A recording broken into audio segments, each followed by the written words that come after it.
लागले की मानवसर आपल्या देशामध्ये आता लोकशाही उरलेली नाही, हुकुमशाही, फक्त हुकुमशाही आहे.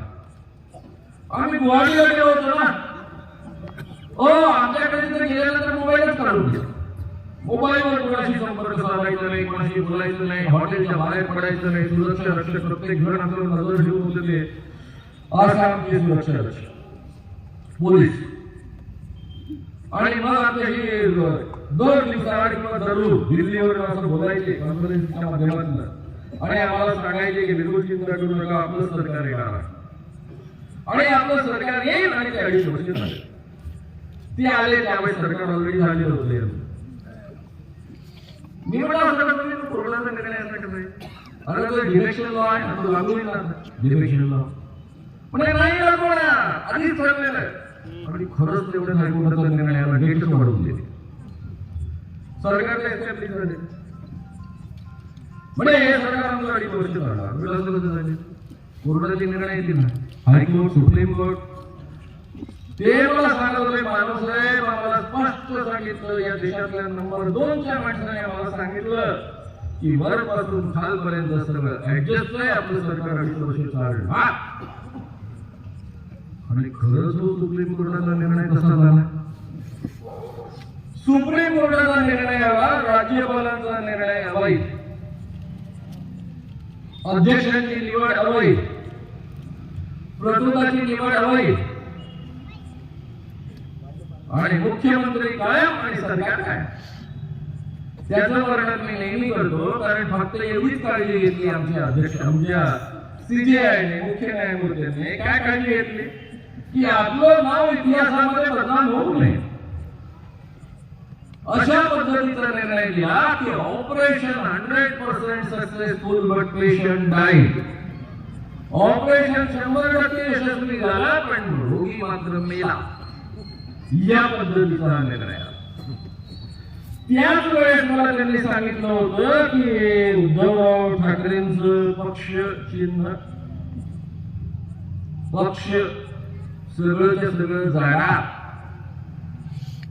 आणि एवढंच नव्हे तर त्यावेळेस तर राष्ट्रवादी काँग्रेस फुटलेली नव्हती. पुढे राष्ट्रवादी काँग्रेस फुटल्यानंतर त्यांच्या अध्यक्षांनी मला सांगितलं, मानवसाहेब इतक्या काळजी नव्हती, आम्हाला माहिती आहे की आमचं पक्ष चिन्ह जाणार आहे, आमचं नाव जाणार आहे पक्षाचं, आणि महत्वाचं म्हणजे आमची जी काही गंगाजळी आहे पक्षाची तीही जाणार आहे. सुप्रीम कोर्टामध्ये आणि इतर कोर्टामध्ये ज्या लढाया करायच्या त्याच्यासाठी पैसे भरून आणायचे, लढण्यासाठी वकिलांचे पैसे देण्यासाठी हा प्रश्न आमच्या पुढ्यामध्ये आहे. आणि पुढे त्याच पद्धतीनं निर्णय सर कालपर्वा निर्णय आला ना इलेक्शन बॉन्डचा, काय मस्त निर्णय दिला आमच्या सीबीआय. खरंच तारीफ केली पाहिजे. खरं म्हणजे हे जे इलेक्शन बॉन्ड आहे हे फार मोठं या देशामधलं फ्रॉड होतं, अधिकृत कायदेशीर फ्रॉड. सुरुवातच फ्रॉड असतं. मुळात या पद्धतीचं बिल दोन्ही सभागृहांमध्ये संमत व्हायला हवं होतं, त्याला अर्थ खात्यामध्ये टाकून दिलं मुद्दाम, जेणेकरून ते इकडे राज्यसभेमध्ये जाता कामा नये. तांत्रिक मुद्दे आहेत, ते तुम्हाला कदाचित तेवढ्या शिरण्याची काही गरज वाटत नसेल, पण तरी मी उल्लेख करून पुढे जातो आहे. त्यामुळे त्यांनी काय केलं की तुम्ही बॉन्ड विकत घ्यायचे आणि कोणत्याही पक्षाला द्यायचे. अगदी काही हजारांपासून तर करोडोपर्यंत 100 कोटी, 200 कोटी, 500 कोटी, 1000 कोटी केली. आणि बॉन्ड विकत घेतल्यानंतर त्या पक्षाला दिले की तो पक्ष बँकेत जाऊन पटवला. आता कोणी बॉन्ड विकत घेतले ते कळता कामा नये. कोणत्या भांडवलदारांनी हे पैसे घेऊन या एखाद्या पक्षाला दिले ते कळता कामा नये. कारण त्यामुळे सरकार त्यांच्यासोबत वाईट वागलं. सरकारला कोण वाईट वागलं? हेच वाईट वागणार ना जर बॉन्ड दिले नाही तर, यांचंच राज्य. त्यामुळे मित्रांनो अतिशय मोठ्या प्रमाणात भ्रष्टाचार सुरू होता. ज्या अंतर्गत बातम्या सगळ्यांना गिरेंद्रबाबूंना सगळ्यांना असेल.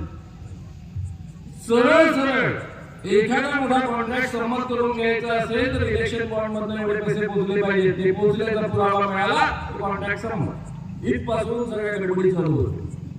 आणि म्हणून 57% पैसे एकट्या बीजेपीला मिळालेले होते.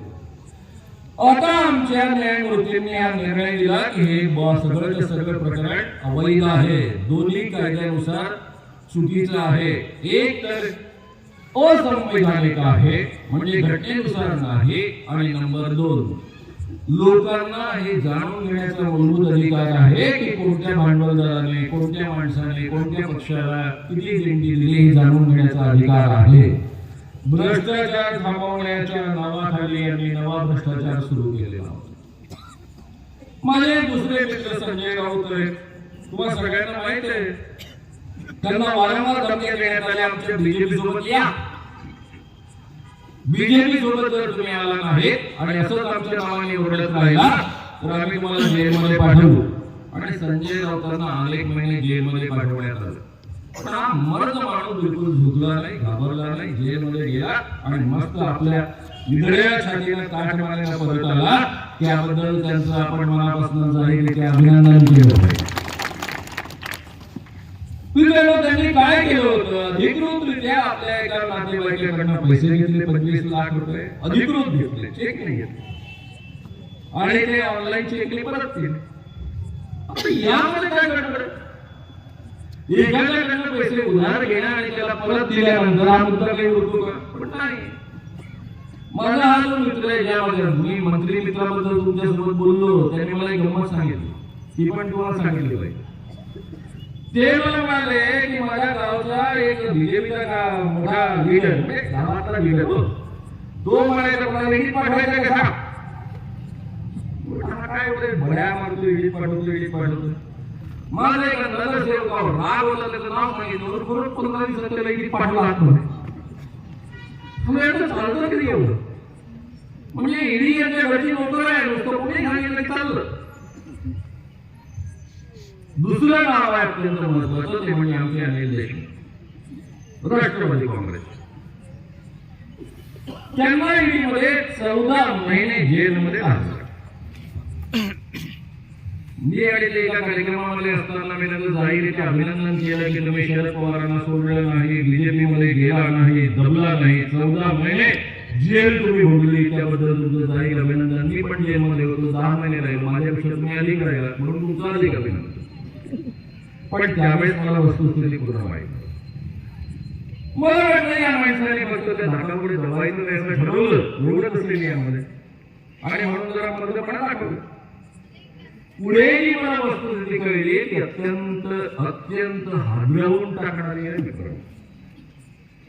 एक दिवस ते महाराष्ट्र राज्याचे गृहमंत्री असताना आपले उद्धवजी ठाकरे मुख्यमंत्री असताना त्यांच्याकडे एक माणूस महाराष्ट्रातल्या नेत्याचा, त्यावेळेस महाराष्ट्रातला हा नेता कोणत्याही पदावर नव्हता, आणि त्या नेत्याने अनिल देशमुखांना, गृहमंत्र्यांना महाराष्ट्र राज्याला सांगितलं की तुमच्याकडे 4 ऍफिडेव्हिट पाठवलेले आहेत, त्यावर तुम्ही महाराष्ट्राचे गृहमंत्री या नात्यानं सही करून दिली तर तुम्हाला ईडी मध्ये आतमध्ये जावं लागणार नाही. त्यातला ऍफिडेव्हिट नंबर 1 होतं, महाराष्ट्राचे मुख्यमंत्री उद्धवजी ठाकरे यांनी मातोश्रीवर बोलावलं आणि इतके कोटी रुपये दर महिन्याला गोळा करायला सांगितलं.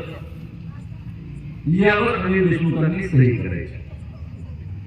नंबर 2, उद्धवजी ठाकरे यांचे चिरंजीव आदित्य ठाकरे, तेही कॅबिनेट मंत्री, यांनी दिशा सॅलियन या मुलीवर बलात्कार केला.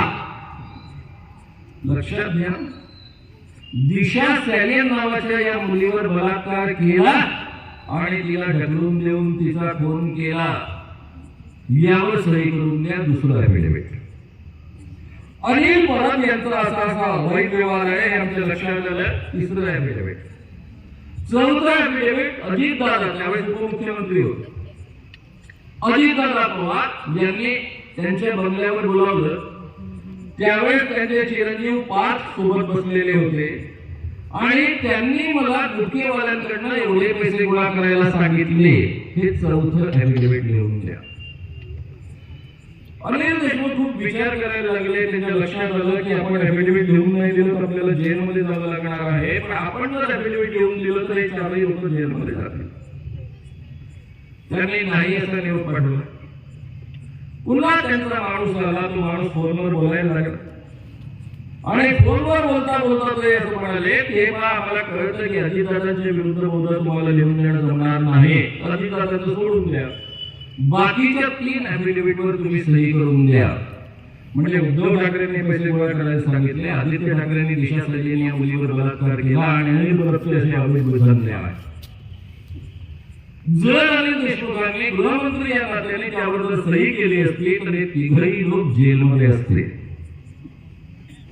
उद्धव ठाकरेंचा, आदित्य ठाकरेंचा, अनिल बरोबरचा काही दोष येत असताना आपण त्यांना कसं जेलमध्ये पाठवायचं, या दबावापोटी ते इतके दबावात आले की आत्महत्या करण्यापर्यंत त्यांची आम्हाला स्थिती तयार झाली.